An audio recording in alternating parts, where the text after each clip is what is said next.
คันสิมาเอาเที่ยวเดียวพร้อมกันคือเอาซุ่มกินนมอยู่ยายซุนยายซุนอันคุณยายถามว่าเจ้าสิเอามาเอาพร้อมกันบ่ว่าซั่นเด้เอื้อยจากนอร์เวย์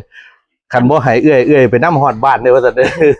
คันมาเอาพร้อมกันคือสิได้ซุ่มกินนมอยู่คันมาเอาก่อนก็มาเอาคู่นี้ก็ได้นี่มีคู่นึงที่พร้อมแล้วนี่ครับตัวใหญ่แล้วนี่วางได้เอื้อยมาเอาก่อนบ่หมูขุนน่ะยังบ่ออกคันมาเอาหลายเที่ยวมันก็สิบ่ลำบากสิคันสิเอาเที่ยวเดียวถ้ามาเอาพร้อมหมูขุนอย่าเฝ้าเนาะซั่นเนาะเพิ่นกินนมอยู่ซุ่มนั่นซุ่มเอาแนวคือกันน่ะล่ะกินนมอยู่มาล่อมาเอาเที่ยวเดียวเด้อเอื้อยเด้อก็สิพร้อมกันพอดีซุ่มนึงจังบ่ได้ละซุ่มนึง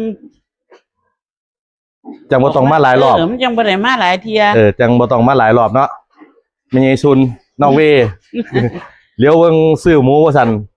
ว่าสิเลี้ยงเล่นๆว่าซั่นแต่ว่าเต็มคอกเด้อเดี๋ยวนี้คือผู้อยู่หน้าวังน่ะสิได้เฮ็ดคอกเพิ่มมื้อ2มื้อนี่แล้ว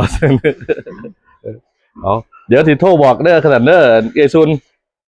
อย่าฟ้าวมาเอาเถอะเนาะเอามาเอาพร้อมกันเทื่อเดียวจังบ่หลายรอบเนาะ